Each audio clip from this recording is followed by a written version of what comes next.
Hey guys, welcome back to the channel. We're off to the gym again. We have got the same running protocol as last time, so the 12 times 2 minutes with 30-second recovery at the exact same pace. And the reason for that is you don't always need to make progress in the distance, time or speed that we do in the returning back to running phase when you're injured. It's also the part of the consistency, so test, retest, to make sure that everything is okay before you move up the distance, before you move up the speed. People, when they get back from running, they like to do I'll do 5 minutes, then I'll do 10 minutes, then I'll do 15 minutes, then I'll do 20 minutes. And they just keep making all this progress. And then all of a sudden the injury starts to flare up again and things start to break down. Sometimes what you should be doing when you're returning back to running, actually sometimes maybe doing a 10-minute run, taking a day off the next day, and then doing another 10-minute run and seeing if there's any reaction to the sort of consistency part, because then that means that you've now put 20 minutes total time through that, well for me it'd be the ankle, and then just seeing how that responds to the impact and the load. And then if you take a day off and then you go up to maybe 12 minutes and then repeat the same again, take a day off and then do 12 minutes again. It's a really good way to just make sure you're managing your load properly and not jumping up too quick too soon and getting a negative reaction from too much training. So yeah, it's going to be 12 times 2 minutes, nice and simple, 30-second recovery like last time, and at the same pace, the 14.3 kilometers an hour. And yeah, let's see how it goes. So the thing I really like about the sort of 2 minutes on, 30-second rest, or you could call it sort of the couch to 5k work, as you could say, but it's now a new way to return to running or return to your sport, is breaking down 20 minutes of continuous running. So instead of just going out and running for 20 minutes, you can put it together by 10 times 2 minutes, because then it's a lot more manageable load.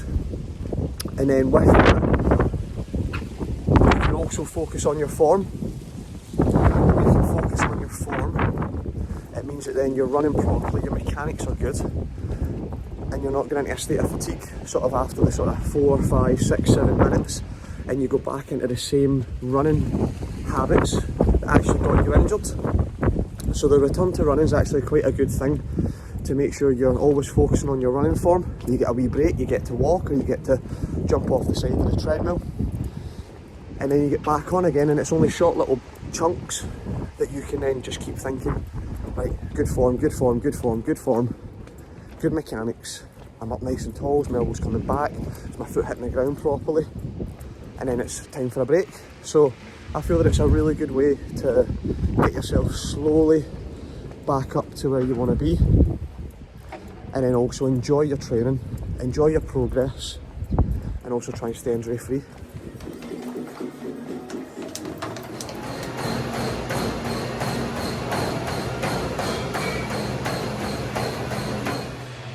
So we've now finished our 12 times 2 minutes on with 30-second recovery. Now we're going to go into a little sort of HYROX CrossFit workout where we're going to do a 500 metre row, 50 air squats, 400 metre row, 40 clean and press, 20 each hand. With myself, I'm going to do 17.5 kilogram dumbbell.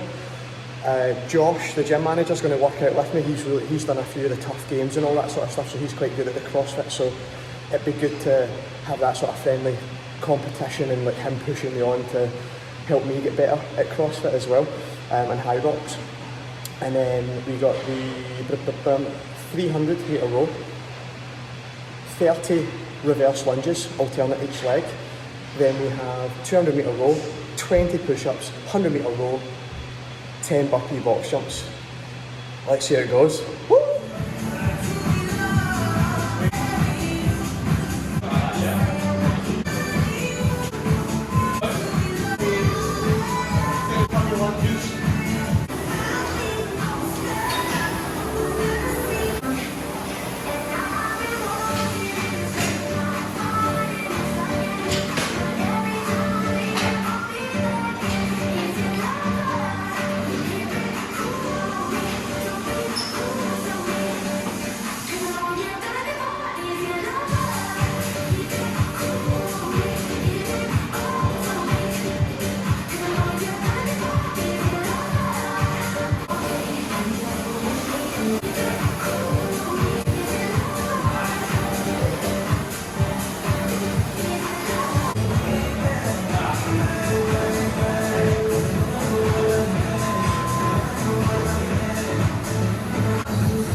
So workout is done.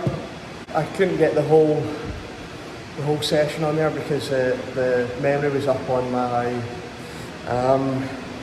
phone. We got the session in. There's a bit of it, as you can see, that I tried to video there. Just after, I think, the dumbbell cleaning presses, it sort of cut off a little bit. But I done it in about 12 minutes and 59 seconds. Josh done it in about 13 minutes and 26. I feel like I was always good on the rowing machine, but he was good on the exercises. But that was good. That was really good. So yeah, we'll get the run done. We'll get the CrossFit session done, and now it's time to go swimming. This is a big old day.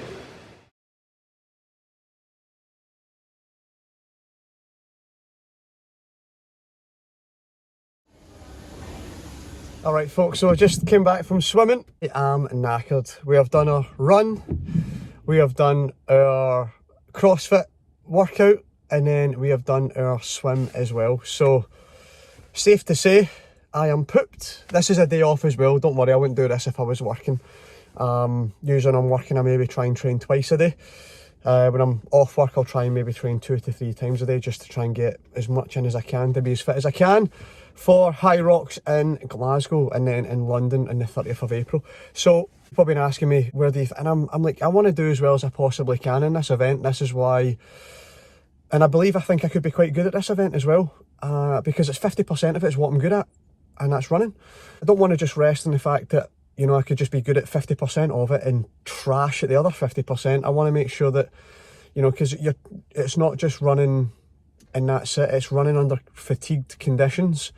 So you need to make sure that you're able to still be able to produce the same quality under fatigue. So coming off a rower, coming off the skier, coming off the, you know, the burpee broad jumps and things like that.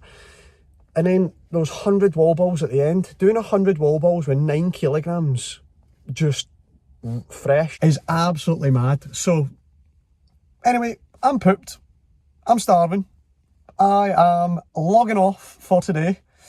But again, thank you very much for everybody who watched my first video and now watching the second one. I'm really grateful for everybody sort of tuning in and, you know, just an interest in what I'm doing and how I'm trying to prepare to do well at this HYROX event. It's again, with the injury, I can't do much marathon training just now, but I can get away with 8k, 5 miles of work. So HYROX has got something that I hold really dear to my heart, and that is running. You know, I've been running since I was 15 years old. I'm now 32 years old, so I've been doing it for around 17, 18 years. And when the physio tells you, you know, you really need to take some downtime off running, because I've now had 3 cortisone injections within the year. And after the first one, I rushed back too early. So the tendon is now extremely dehydrated, and it's got a high chance that it could rupture if I decide to, you know, not listen to the advice and just, you know, go right back up to 100 to 120 miles a week of running. So I'm really trying to be sensible, and I'm trying to use different sort of sporting disciplines, the swimming, the CrossFit, ski erg, rower, all these things where it's non-impact, but I can still get that really good, like, high cardio burn, that dark place that you go when the lactic acid is super high. Your mind is telling you to stop, but you're fighting with it, saying, no, I'm going to go one more round. Looking forward to HYROX. I'm really looking forward to this new challenge. 60 minutes of, you know, or maybe 65 depending. I'd love to get as close to 60 minutes as possible for that event. Saving me a little bit, my mental health, your self-identity, your self-worth, your self-esteem, your self-confidence can all be wrapped up in something that you've been doing for such a long time, and you need to let it go for a little while just to allow your body to heal. And that's why, you know, footballers and things like that, and athletes and of any sport, they've been doing it for such a long time, and they retire, they kind of feel a little bit lost for a while. And I went through that for, you know, my wife has noticed that there was some days I seemed really low and down, and just pivoting your focus. You know, you can't quite do, for me, the running just now properly to where you want it to be, but pivot your focus to another discipline that will that you can focus on. So focus on the solution instead of the problem. And that's what's helped me get through this time, because if I didn't find swimming and CrossFit, it'd be really tough for me to cope just now without having some sort of exercise, some sort of fitness in my daily habits, my daily rituals and my daily behaviour. It does. It serves a big purpose to my day, to the point, you know, people will say, oh, it's a bit obsessive, but there's a lot of things that you could be obsessed about, and having it be exercise isn't particularly that bad. So, and that's just in my opinion. But again, there's a lot of things we could be addicted to. I'd rather be addicted to exercise. So again, thank you very much for watching, tuning in. If you want, give it a like. If this feels that this is relatable as well, you know, where you're maybe injured and you're trying a new sport, and I'm helping you sort of pivot your focus, whether it be cycling, whether it be, you know, it's just going to something that you feel, even if you don't enjoy it at the start, in terms, I didn't really enjoy CrossFit at the start because of the pull-ups and the push-ups. My upper body's really, really weak. So, you know, when we're doing it, I was like, oh, God, I hate, like, I had to go into ring rows, I couldn't do things properly, like the way I could with running, it's seamless and effortless. I could just get out there, spank 20 miles in 2 hours, no bother. But having to, you know, relearn, rebuild, grow, and it's been really nice when you get that pull up, or you get that muscle up, or you get that kipping. It's a really good buzz, and it becomes addictive. And again, you've pivoted your focus to now still sport, still exercise, not what your actual discipline is, but you're finding love in something else until it can bridge the gap for you to get back to your main love, your true love. And for me, that's running. But yeah, I'm really enjoying what I'm doing just now, and maybe this is the start of a lovely journey and something different, freshening things up. So don't be scared to try new things. That's, you know, I know that's number one. Don't be scared to try new things, and don't be scared to fail. Try new things, because that's growth. So, you know, if this helps one person just now, you know, stop this video and go out and try something new. It was worth it. So have a great day. Hit like, hit subscribe, you know, share it with other people if you feel that it will to them. And I'll see you in the next one. Cheers, guys. Over and out.